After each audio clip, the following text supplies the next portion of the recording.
You walk into a room, maybe it's a work event, maybe it's a party, maybe it's just an elevator ride with someone you vaguely recognize from the third floor. And before a single word leaves your mouth, something happens inside you. A kind of dread. Not because you're afraid of people, not because you don't like them, but because you already know exactly how this goes.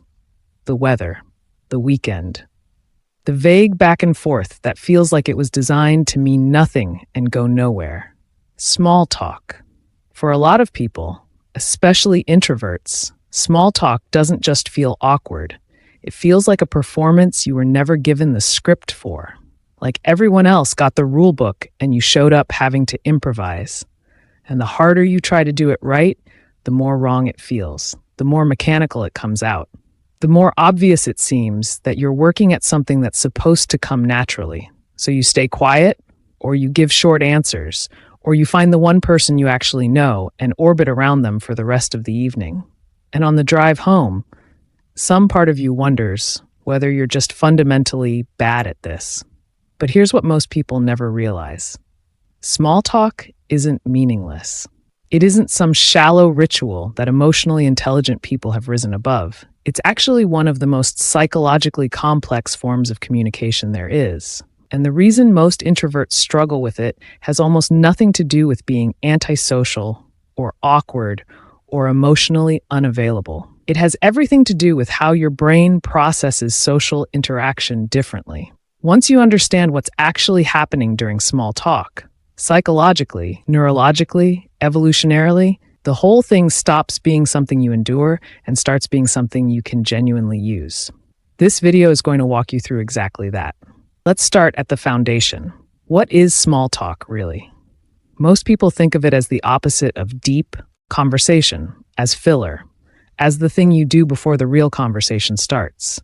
But that framing is actually a big part of what makes it so difficult for so many people, because it sets up small talk as something inherently lesser than what you actually want. Psychologists define it differently. They call it phatic communication, which means communication whose primary function isn't the exchange of information, it's the establishment of social connection and safety. Let that land for a moment. When someone asks you, "How's your week been?" they are not waiting for a detailed account of your week. They are doing something far more primal. They are signaling, "I see you. I'm not a threat. We share this space, and I'm acknowledging you in it." It's the verbal equivalent of a nod, of held eye contact, of turning slightly towards someone when they enter a room. And here's why that framing matters specifically for introverts. Introverts tend to be highly meaning-oriented processors. Your brain is constantly looking for depth, substance, and relevance. You want to say things that are true, that matter, that contribute something real to the conversation. So when someone asks you, "Any big plans for the weekend?" your brain doesn't reach for a quick automatic response. It starts actually processing, scanning for what's interesting enough to say, evaluating whether your answer adds anything worthwhile, wondering if you're going to come across as boring. And by the time you've done all that internal work, the conversational window has already passed. This is called cognitive load mismatch. You're applying deep conversation-level processing to a situation that doesn't need it. The conversation isn't asking for your full analysis, it's asking for your presence. And those are two very different things. Understanding this distinction is the first and most important step, because the moment you stop trying to make small talk meaningful and start trying to make it present, the pressure drops and the conversation becomes something you can actually move through. Here's something most people never stop to think about. Small talk evolved, not in the loose metaphorical sense, in the literal, evolutionary biology sense. Before human beings had complex language, before we had words for abstract concepts and inner experiences, we used vocalizations and simple social signals to establish trust within our groups. Tribal survival depended on quickly reading a situation. Is this person safe? Are they part of my in-group? Can I let my guard down around them? Small talk is the modern residue of that ancient system. Every exchange of harmless, low-stakes information functions as a rapid trust signal. When you chat about traffic with a stranger or complain about the weather with a coworker, you are both unconsciously communicating. I'm not here to threaten you. I'm willing to be transparent about something trivial.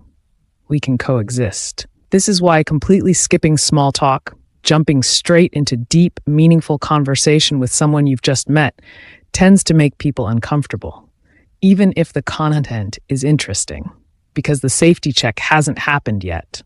The social system hasn't processed the signal it was waiting for. And here's the thing that should change everything for you.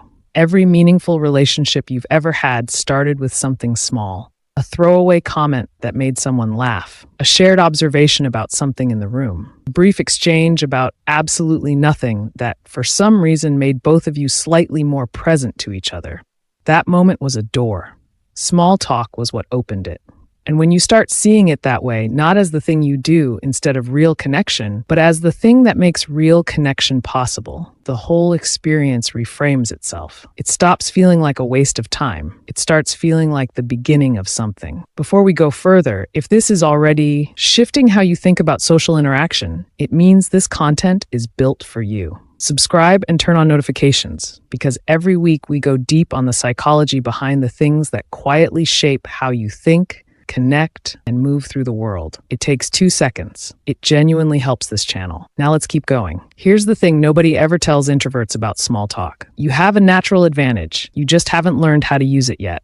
Most people approach small talk as a broadcast. They're performing. They're trying to seem interesting, funny, likable, confident. And because so much of their attention is on their own output, on what they're saying and how it's landing, they aren't actually listening. They're waiting, holding space until it's their turn to speak again. Introverts don't do this because you process more carefully, because you're wired to search for meaning. You tend to actually hear what people are saying. You catch the slight shift in tone when someone says, "I'm fine," but their energy is somewhere else entirely. You notice the detail they dropped almost as an aside, the thing they mentioned without making a big deal of it, the thing most people walked right past. That attention is social currency. Psychologists call it active listening, and it's consistently identified as one of the most powerful tools in any social setting. People are deeply, genuinely hungry to feel heard. Most conversations don't give them that. Most conversations give them the experience of being in the presence of someone who is technically listening but not really receiving. When you pause on something specific someone said, when you ask a follow-up that proves you were actually tracking what they told you, the entire energy of the conversation shifts. Something opens up. They start to feel seen. And when people feel seen by you, they like you. Not because you said the clever thing, not because you filled all the silence, but because you gave them something rare. The experience of being genuinely understood by another person. That is not a skill most people have,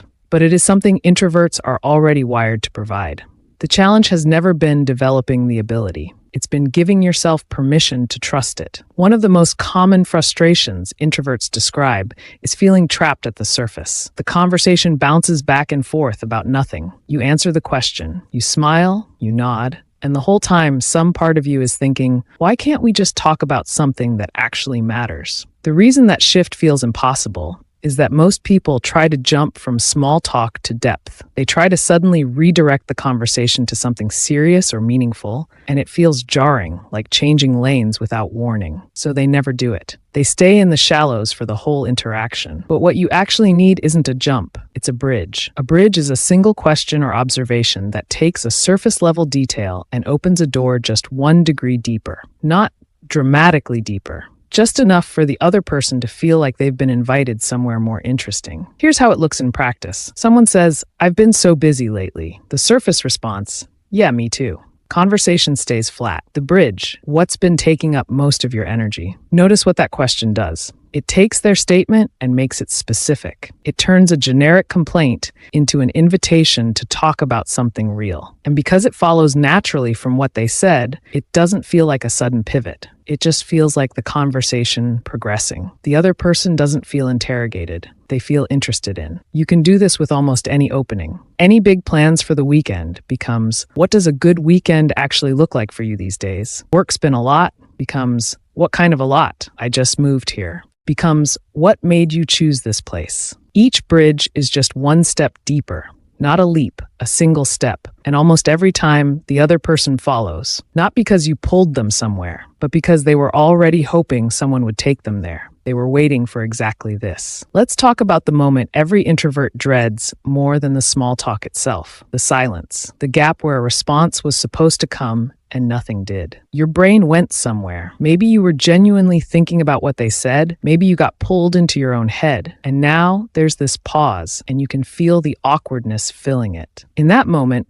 most introverts do one of two things. They force something out, say the first thing that comes, just to fill the space, and immediately feel bad about it because it came out flat and strange. Or they freeze completely. They smile uncomfortably. They find a reason to look away. Both responses come from the same belief that silence means something has gone wrong. But here's what the research actually shows. Pauses in conversation, up to about 3 or 4 seconds, are not perceived as failure when the listener is visibly still present. Meaning, if you pause and you're still oriented toward the person, still making reasonable eye contact, your body language still communicating, "I'm here and I'm thinking," the other person doesn't experience that moment as awkwardness. They experience it as you taking them seriously. The discomfort is almost entirely internal. And when your mind genuinely goes blank, there's a technique so simple it almost feels like cheating. Reflect back. Take the last thing they said and give it back to them in a slightly different form. That sounds like it's been weighing on you. That's a lot to be dealing with at once. It sounds like you've been thinking about this for a while. These aren't hollow filler responses. They're mirrors. And mirrors are profoundly effective in conversation because they do the one thing people always want. They demonstrate that someone was actually listening, that the words didn't just disappear into the air. You don't need the clever response. You don't need the perfect follow-up question. You need the present one. There's a specific behavior that separates people who are genuinely good at small talk from people who just seem like they might be. It isn't confidence. It isn't charm. It isn't the ability to hold a room. It's memory. The most socially magnetic people you have ever met share one quiet trait. They remember things. They remember your name. They remember the specific thing you mentioned 3 weeks ago, the project you were stressed about, the person you were navigating a complicated situation with, the plan you weren't sure about yet. And when they bring it back, "Hey, how did that thing work out?" Something shifts inside you, something warm, something that says, "This person paid attention. I mattered enough for them to hold on to something about me." Psychologist Robert Cialdini identified this as one of the most reliable activators of genuine liking, not flattery, not performance. The simple act of proving, through memory, that someone existed in your awareness outside of the moment you were standing in front of them. Here's why this matters specifically for you as an introvert. Your memory for things that genuinely interested you is already strong. When someone tells you something that catches your attention, something unusual, something emotionally resonant, something that connected in some way to your own experience, you tend to actually retain it. It registers more deeply than it does for someone who is half listening. The shift is making that retention intentional. Start choosing to treat the details people share with you as worth holding. Not every detail, not all of it, just the things that clearly mattered to them. The thing they mentioned with a certain energy, the plan they were nervous about, the situation they were midway through, and then bring it back, not as a technique, not as social strategy deployed for effect, but as a genuine expression of the fact that you were present enough to care. Because the thing people are actually responding to when someone remembers them isn't the information itself, it's the message beneath it. You existed in my thoughts even when you weren't in the room. There is almost nothing more powerful you can offer someone in a social interaction, and you already have the foundation to do it. Real quick, if this video is giving you something useful, share it with someone in your life who struggles in social situations or always feels like they're not built for this kind of thing. The psychology we're talking about here genuinely changes how people experience these moments. Send it to them. It's worth 30 seconds. Now let's close this out. Here's something that almost never gets addressed in conversations about introversion and social skill: energy management. Most introverts who struggle with small talk aren't struggling because they don't know what to say. They're struggling because they're running the interaction at the wrong energy state. When you enter a social situation, already mentally depleted, already running low, already using most of your bandwidth just to stay regulated, even simple exchanges feel like they require enormous effort. Your brain is working hard to remain present, and the result is that you come across as flat, distracted, or closed off. People sense that you're not fully there, and they pull back. Not because you're unfriendly, but because real connection requires a certain quality of presence, and presence requires something to give. The mistake most introverts make is treating social events as mandatory drains before they even start. Showing up is the cost, surviving is the goal. And with that frame set, the whole interaction becomes a performance of endurance. But there's a reframe that changes the energy equation completely. Curiosity. Curiosity is a fundamentally different operating mode from performance. When you're performing, trying to seem interesting, trying to say the right thing, trying to be adequately likable, every moment of the interaction costs you. You're spending energy constantly. But when you're genuinely curious about the person in front of you, actually wondering about their life, their perspective, the gap between what they're saying and what they're carrying, the energy equation shifts. You stop broadcasting, you start receiving. And receiving is far less exhausting than performing. The practical application is straightforward. Before any social situation, any gathering, any event, any meeting with people you don't know well, give yourself one real question to walk in with. Not a conversation starter, an actual question you genuinely want the answer to. It doesn't need to be deep. I wonder what this person's real life looks like is enough. I wonder what they actually care about is enough. That single shift in orientation from trying to seem a certain way to actually being curious changes your energy. And changed energy changes how people experience you, without you having to change anything about what you say.